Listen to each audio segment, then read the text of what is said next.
በቤታችሁ ትንንሽ ጣዖት የሌላችሁ ሰዎች፣ በልባችሁም በቤታችሁም እግዚአብሔር ብቻ አምላካችሁ የሆነ ሰዎች እግዚአብሔር ምስክ መሰናክሎቻችሁ ከመንገዳችሁ ይጠረጋል። አነግራ ብርጭቆ ከሚያመልክ ሕዝብ ጋር ግራ እንጋባል። በጠላት ሰፈር መነጋገር ይሆናል። ስለናንተ ማውራት ይሆናል። ይሄው እንደዚህ የእግዚአብሔር መንፈስ የሚናገረኝ እግዚአብሔር የዚህ ዓመት ሄድላይን ያደርጋቸዋል። ታታላፋታካቻ የዚህ ዓመት አርዕስተ ዜና ያደርጋቸዋል። በኢየሱስ ስም ያደርጋቸዋል። እግዚአብሔር ስለናንተ ከተማውን ሁሉ በዜና ይሞላዋል። መዝሙር 114 እንደዚህ ያነባሉ። እስራኤል ከግብጽ ወጥቶ ሲሄድ የያዕቆብን ቤት ቋንቋው ልዩ ከሆነ ሕዝብ ተለይቶ ሲወጣ ይሁዳ የእግዚአብሔር መቅደስ እስራኤልም ግዛቱ ሆነ።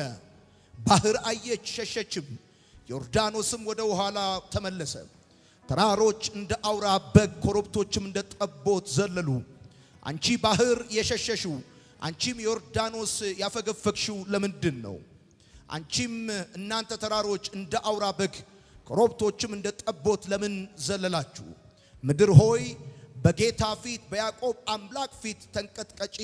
እርሱ አለቱን ወደ ኩሬ ቋጥኙንም ወደ ውሃ ምንጭ ለወጠ። ዛሬ የምንካፈለው እግዚአብሔር ቃል ሐሳብ በጠላት ሰፈር መነጋገር ይሆናል የሚል ነው። አጠገባችሁ ያለውን ሰው በጠላቶች ሰፈር ከባድ መነጋገር ይከሰታል በሉት። ለቀቅ አድርጉን። በጠላት ሰፈር ከባድ መነጋገር፣ ከባድ ንግግር ይሆናል በሉት።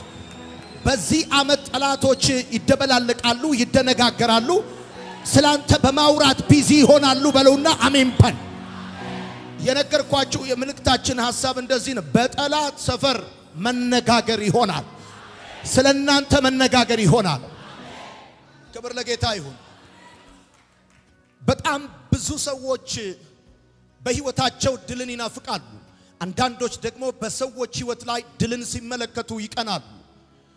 በእያንዳንዱ የክርስቲያን ህይወት ውስጥ በሰው ህይወት ሆኖ ስናየው የሚያስቀና እኛም ምንናፍቀው ነገር ቢኖር የድል ህይወት ነው። ክርስትና የድል ህይወት ነው። ለምን ቢባል የእምነታችን ጀማሪና ፈጻሚ እሱ ሞትን ኃጢአትንና ዲያብሎስን ድል የነሳ ስለሆነ የክርስትና ህይወት የድል ህይወት ነው። ስለዚህ በሚገጥሙን ገጠመኞች በክፉ ዓለምና በጠማማ ትውልድ መካከል ስንመላለስ በህይወታችን የምንናፍቀው ዋነኛ ነገር ቢኖር ድል ነው። ተናግሮኛል። በቤታችሁ ድል ይሆናል፣ በውጪ ድል ይሆናል፣ በስራችሁ ድል ይሆናል፣ በአገልግሎታችሁ ድል ይሆናል፣ በመስሪያ ቤት ድል ይሆናል። በሁሉም አቅጣጫ እግዚአብሔር ድልን ይሰጣችኋል። ክብር ለጌታ ይሁን። ስለዚህ ብዙዎቻችን የምንናፍቀው ብዙዎቻችን የምንፈልገው ነገር ቢኖር የድል ህይወት ነው። አሁን ባነበብኩላችሁ የእግዚአብሔር ቃል ሐሳብ ውስጥ እጅግ በጣም አስደናቂ ነገሮችን እንመለከታል። በዚህ በመዝሙር መጽሐፍ ምዕራፍ 114 ከቁጥር 1 እስከ 8 ድረስ ባነበብኩላችሁ ክፍል ውስጥ ሶስት መሰረታዊ ነገሮችን ትመለከታላችሁ።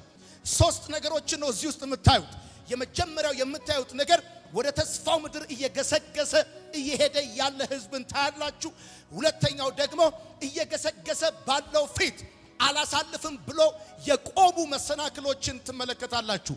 እነዚህ መሰናክሎች በጣም በሚገርማችሁ ሁኔታ አትሄዱም፣ አትሻገሩም፣ አትወርሱም የሚሉ ወደ ረፍት እየተጓዙ ባሉ ሰዎች ፊት ለፊት ያሉ እንቅፋቶችን መሰናክሎችን ታያላችሁ። በሶስተኛ ደረጃ እነዚህ አትሄዱም፣ አትሻገሩም፣ አትወርሱም የሚሉ መሰናክሎች ደግሞ ድንገት እርስ በርሳቸው ሲነጋገሩ፣ እርስ በርሳቸው ሲያወሩ ትመለከታላችሁ። ለዘመናት ብዙዎችን አናሳልፍም ያሉ እነዚህ መሰናክሎች ድንገት መደበላለቅና መደነጋገር፣ ድንገት መነጋገር ይጀምራሉ። ለምን ሲባል የእግዚአብሔር ሕዝብ ስለመጣባቸው። ለምን ሲባል የእግዚአብሔር ሕዝብ ስለመጣባቸው። ለዘመናት አናሳልፍም ብለው ነበረ። የሚገርማችሁ ነገር እንደዚህ ነው።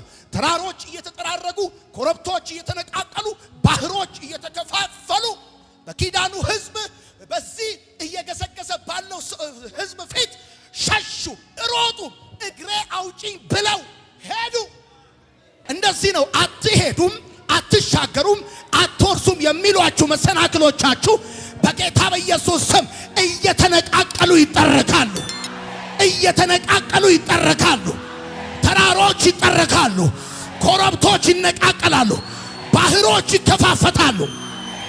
መጽሐፉ ሲናገር እንደዚህ ይላል፣ ተራሮች ይላል እንደ ኮርማዎች ሰለሉ ይላል።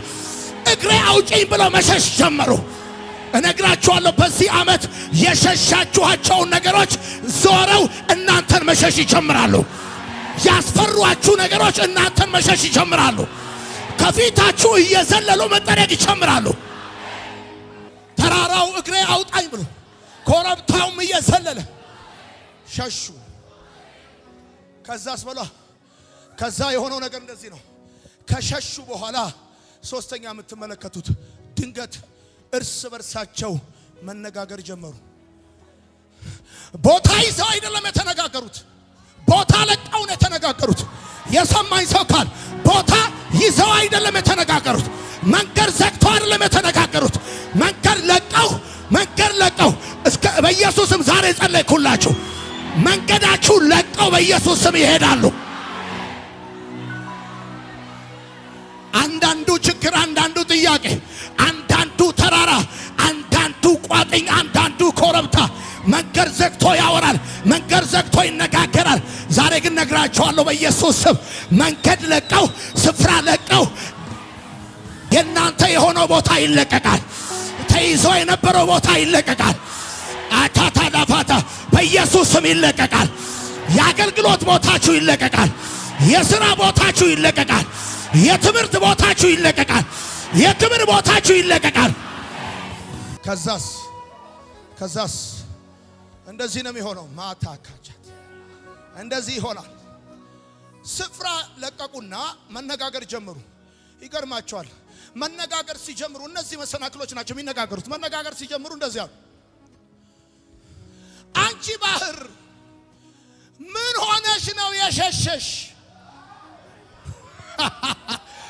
ለስንት ዘመን ስንቱን እንዳላሰጠምሽ፣ ለስንት ዘመን ስንቱን እንዳልዋጥሽ፣ እንዳልገደሽ አንቺ ባህር ምን ሆነሽ ነው የሸሸሽ? ዮርዳኖስ ምን ሆነሽ ነው የሸሸሽ? ና እኔስ ኮረብታ ነኝ ብሸሽ፣ ተራሮች ምን ሆናችሁ ነው የሸሻችሁት? እርስ በርስ ያወራል። ኮረብታና ተራራ ያወራሉ። ተራራው ባህሩን ይጠይቀዋል። አንቺ ባህር ምን ሆነሽ ነው የሸሸሽ? ለስንት ዘመን ስንቱን ያሰጠመ ባህር፣ ስንቱን ያቆመ ተራራ ምን ሆነሽ ነው የሸሸሽ? ተራሮች ምን ሆናችሁ ነው? ምን ሆናችሁ ነው? ምን መጥቶባችሁ ነው የሸሻችሁት? 430 ምናምን ዓመት የደቀቀ ህዝብ ሲመጣ ለማንም ቦታ አለቀቁ። ለስንት ሰራዊት ቦታ አለቀቁ። ለዚህ ጦር ላልታጠቀ ሰራዊት ለሌለው ለዚህ በጣም ምስኪን ለሚባል ህዝብ ከዛ ይገርማል። ከለቀቁ በኋላ ሄዱ ይልና እንደዚህ ይላል። አንቺ ባህር ምን ሆነሽ ነው የሸሸሽ? አንቺ ብሎ ነው የሚላት። አንቺ ባህር ምን ሆነሽ ነው የሸሸሽ? What's wrong with you? በእንግሊዘኛው ምን ሆነሽ ነው የሸሸሽ? አማታ ካቻት ይላማት ኢላናና ማታ ካቻት። አንተ በደንብ አድርግና አሜን በል። የሆነ ሱፐርናቹራል ኃይል በኢየሱስም ዘንድሮ ያገኛቸዋል። ማለት ምን መሰለህ? ዘንድሮ በጠላት ሰፈር መነጋገር ይሆናል። ምን ሆነክ ነው የተውክለት? ምን ሆነክ ነው የለቀክለት? ምን ሆነክ ነው የከፈትክለት? ምን ሆነክ ነው? ምን ሆነክ ነው? ምን ሆነክ ነው? ምን ሆነክ ነው? ምን ሆነክ ነው? እንደዚህ አልነበረም የተነጋገርነው። እንደዚህ አልነበረም። የታለ ያ ሁሉ ችሎታ፣ ያ ሁሉ ቴክኒክ? ስንቱን አዋርደን፣ ስንቱን ገለን፣ ስንቱን ቀብረን፣ ስንቱን ሰፈር ላይ አስቀርተነው። ምን ሆነክ ነው? ምን ሆነሽ ነው? ማታካታ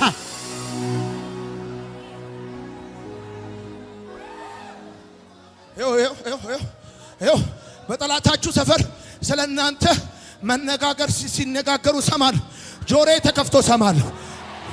ጆሮዬ ተከፍቶ ሰማለሁ። እናጠፋዋለን ብለን የነበረውን ሰውዬ ምን ሆነን ነው ሲበዛ አይናችን እያየ ዝም ያለው? ደጆች ሲከፈቱለት እያየን ዝም ያለው? በኢየሱስም ዘንድሮ እንደዚህ ይሆንላችኋል። በጠላት ሰፈር መነጋገር ይሆናል። ስለ እናንተ ማውራት ይሆናል።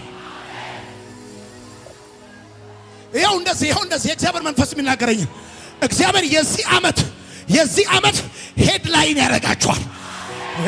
ታታላፋታካቻ የዚህ ዓመት አርዕስተ ዜና ያደርጋችኋል። በኢየሱስ ስም ያደርጋችኋል።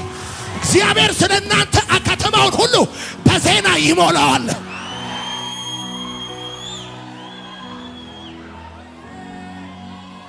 ማታካቻቲላ ይኸው እግዚአብሔር ምስክሬ ነው። ተደብቀው ቢያወሩ፣ በአደባባይ ቢያወሩ፣ በጨለማ ቢያወሩ፣ በብርሃን ቢያወሩ እንደዚህ አይነት ወሬ ሰማለሁ። እግዚአብሔር ቶፒክ ያደርጋቸዋል። ለትልልቆች እግዚአብሔር ቶፒክ ያደርጋቸዋል። ለትንንሾች እግዚአብሔር ቶፒክ ያደርጋቸዋል። እና አንቺ ባህር ምን ሆነሽ ነው የሸሸሽ? እኔስ ኮረብታ ነኝ። እናንተ ተራሮች ምን ሆናችሁ ነው እንደ ኮርማ የዘለላችሁት? መነጋገር ሆነ። አንድም ቀን ጠላቶቻችን ዘንድሮ ስለኛ ሳይወሩ ስለኛ ሳያስቡ ተኝተው መነሳት አይችሉም። እግዚአብሔር አምላክ በዚህ ሀገር ላይ ቶፒክ አድርጎና እና እንደዚህ ሆነ። ከዛ ምን ሆነሽ ነው ምንድነው የሆነው ብሎ ሲጠይቁ እንደዚህ ሆነ። አልሰማችሁም እንዴ? ተራራው በፊቱ ተራራ መሆን የማይችል፣ ኮረብታው በፊቱ ኮረብታ መሆን የማይችል፣ ሸለቆ በፊቱ ሸለቆ መሆን የማይችል፣ ባህር በፊቱ ባህር መሆን የማይችል የእስራኤል አምላክ እኮ ነው ያወጣብናል። የቀደመውን ዘመን ጉልበት የሚሰብር እና ምን ሆነ ነው እንደ ተራሮች ኮረብቶች ተራሮችን ያወራሉ። እንደዚህ ይላል። ምን ሆነክ ነው እንደ ኮርማ የዘለልከው ብሎ ይጠይቋል። ኮረብታው ተራራው ሲጠይቀው እንደዚህ ይላል። ተራራው በፊቱ ተራራ መሆን የማይችል፣ ሸለቆ በፊቱ ሸለቆ መሆን የማይችል፣ ኮረብታው በፊቱ ኮረብታ መሆን የማይችል፣ ባህር በፊቱ ባህር መሆን የማይችል የቀደመውን ዘመን ጉልበት የሚሰብር የእስራኤል አምላክ እኮ በፊታችን ወጣ አሉ። በያዕቆብ አምላክ ፊት ማን ይቆማል? በያዕቆብ አምላክ ፊት ማን ይቆማል? በእናንተ አምላክ ፊት ማን ይቆማል? በልጅነታችሁ አምላክ ፊት ማን ይቆማል? በታመናችሁት አምላክ ፊት ማን ይቆማል? አታካቻታ እሱ ተራራው በፊቱ ተራራ አይደለም። እሱ ተራራው በፊቱ ደልዳላ ሜዳ ነው። እሱ ባህር በፊቱ አውራ ጎዳና ነው። የሰማኝ ሰው ብቻ ካለ አሜን ይበለኝ። የሰማኝ ሰው ካለ እሱ ተራራው በፊቱ ደልዳላ ሜዳ ነው። እሱ ባህር በፊቱ አውራ ጎዳና ነው። የቀደመውን ዘመን ጉልበት የሚሰብር የእስራኤል አምላክ እኮ በፊታችን ወጣል። በያዕቆብ አምላክ ፊት ማን ይቆማል? ማን ይቆማል? ማን ይቆማል? እንዳይመስልህ ስታየው ምስኪን ይመስላል። ስማ፣ አንተ ራስን ስታይ ጫማህን ነው የምታየው። አንተ ራስን ስታይ ልብስህን ነው የምታየው። ጠላቶች ግን አንተን ሲያዩ ጌታን ነው የሚያዩት።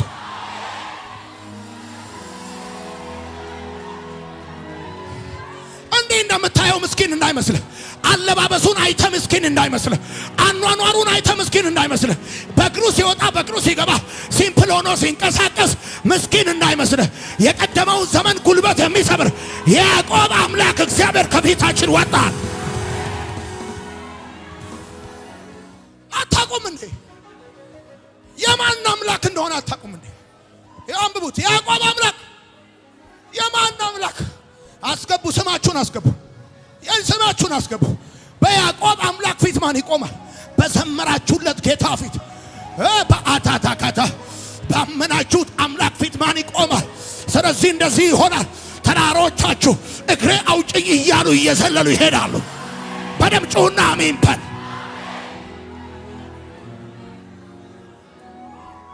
ንግግር ይሆናል። ንግግር ይሆናል። እኔ ያለው ቡልዶዘር የሆነ ግሬደር የሆነ ቃል ነው ለዚህ ዓመት የተሰጣችሁ። ለዚህ ዓመት የተሰጣችሁ ይኸው እግዚአብሔር ምስክሬ ነው። ነገሮች እስትክልክል ማለት ይጀምራል። ቦታ ቦታቸውን መያዝ ይጀምራል። ስማችሁን አስገቡ። በያዕቆብ አምላክ ፊት ማን ይቆማል? ይኸው እንደዛ እኮ ነው የሚለው። እንደዚህ ነው እኮ የሚለው።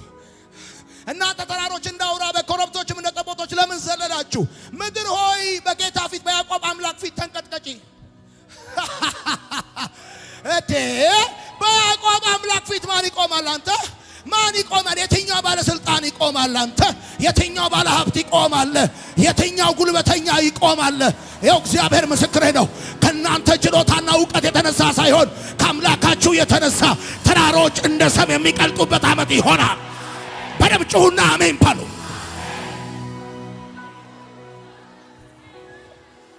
መሰናክሎቻችሁ ያወራል።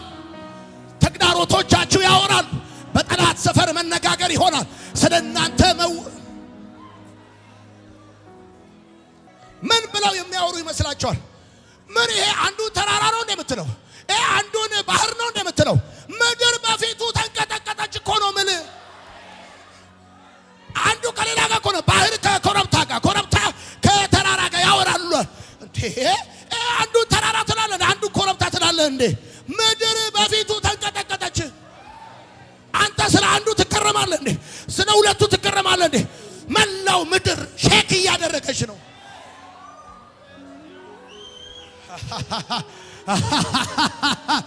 ይህንን ድምፅ የሚሰማ ሰው ሁሉ አንዱ ነው ወይ ያስገረመ?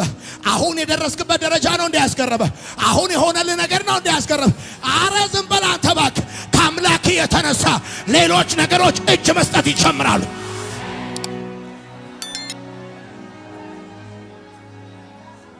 ምን አይነት ነገር ነው ባካችሁ?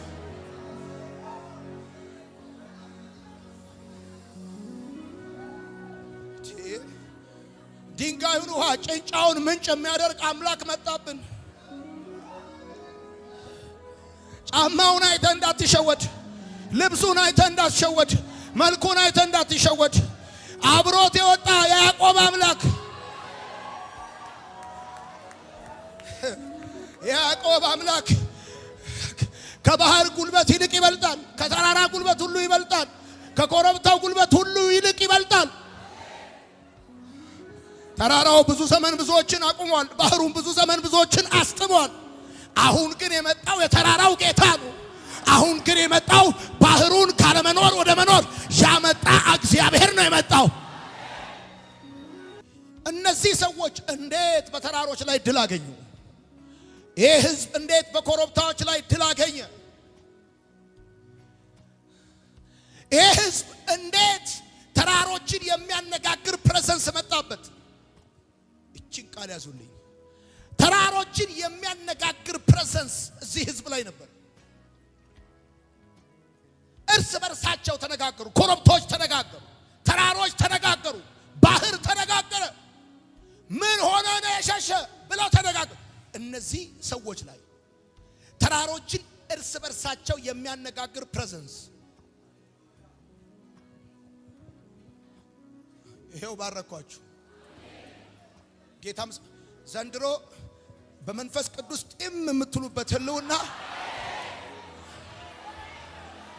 ከዚህ በፊት ብቻችሁን ያወራችሁበት ዘመን ነበር። አሁን እናንተ የምታወሩበት ዘመን አይደለም። ተራሮች እርስ በርሳቸው ይነጋገራሉ።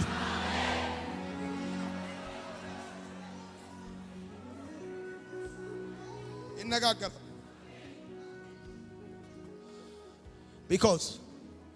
ቢኮዝ በጠላት ሰፈር ንግግር ይሆናል ነው ያልኳችሁ።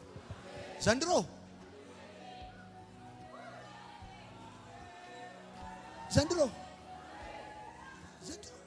ንግግር ይሆናል። ማን አግዞት ነው? ማን ረድቶት ነው? ማን ሞልቶለት ነው? ማን አይዞ ብሎት ነው? ምንድነው እየተከናወነ ያለው? ለ10 ዓመት የዘጋነውን ነገር፣ ለ10 ዓመት የቀበርነውን ነገር እግዚአብሔር ምስክሬ ነው።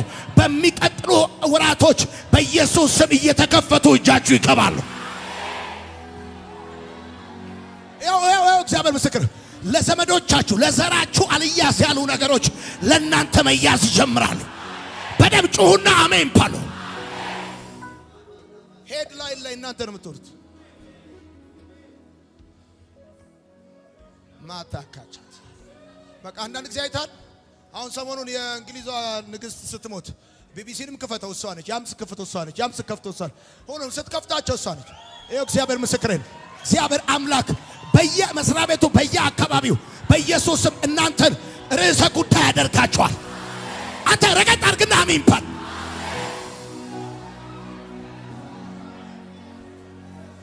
ቢኮዝ በዚህ ህዝብ ላይ ሶስት የሚገርም ነገር ታያላችሁ።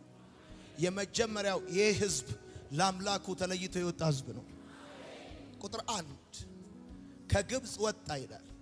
ለአምላኩ የወጣ ህዝብ ነው። ሁለተኛ መቅደሱ የሆነ ህዝብ ነው። ሶስተኛ ግዛቱ የሆነ ህዝብ ነው። ቢኮዝ ግዛቱ የሆነ ህዝብ ነው። ምን ማለት መሰለ? ግዛቱ የሆነ ህዝብ ነው ማለት ምን ማለት መሰለ? ድሮ ታስታውሳለህ? ግዛት የሚለው ቃል እኮ የባላባቶች ቃል ነው። ከዚህ መልስ የእንትና ግዛት ነው ይባላል። ቢፈልግ ጤፍ ይዘራበታል፣ ቢፈልግ በቆሎ ይዘራበታል፣ ቢፈልግ የፈለገውን ያደርግበታል። ይህ ህዝብ የእግዚአብሔር እግዚአብሔር እንደፈለገ የሚያደርገው ህዝብ ነው። ማንም እንደፈለገ ያደርገውም። ይሄን ህዝብ እግዚአብሔር ብቻ ነው እንደፈለገ የሚያደርገው። ማንም አያወጣው፣ ማንም አያወርደው፣ ማንም አይሰጣው፣ ማንም አይነሳው። የእግዚአብሔር ግዛት የሆነ ብቻ አሜን ይባል።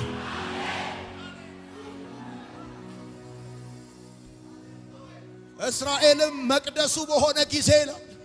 ቢኮዝ ይህ ህዝብ የእግዚአብሔር ማደሪያ ነው። የእግዚአብሔር ማደሪያ ነው። ለዚህ ነው ተራሮች ተነጋገሩ፣ ወንዞች ተነጋገሩ። ለእግዚአብሔር የወጣ ህዝብ ነው። ለእግዚአብሔር የተለየ ህዝብ ነው።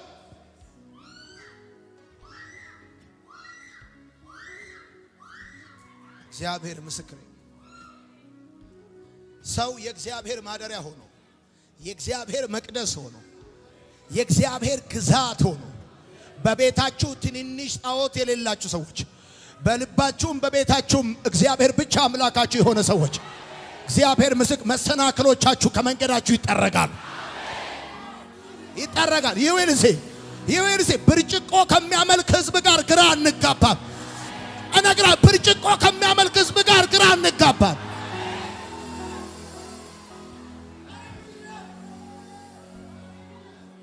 ድልና በረከት ኃይልና ሞገስ ክርስቶስን በለበሰ ነው።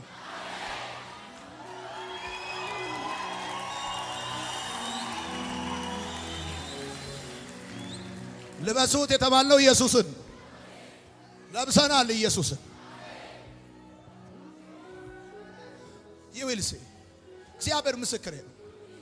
በእናንተ በብዙ እጥፍ የሚበልጧችሁ ሰዎች ቤት ኢሹ ነው የምትሆኑት። ይውልሲ ብዙ እያላቸው በእናንተ ጥቂት ይነጋገራሉ። ብዙ እያላቸው በእናንተ ጥቂት ይነጋገራሉ። ይውልሲ እግዚአብሔር ምስክሬ ነው። መነጋገር ይሆናል። በተለያዩ ምክንያቶች ተይዘው የነበሩ ስፍራዎቻችሁ በኢየሱስም ከዚህ ቀን ጀምሮ ይለቀቃሉ። የቢዝነሱን አደባባይ ይለቃሉ። የሥራውን አደባባይ ይለቃሉ። የትምህርቱን አደባባይ ይለቃሉ።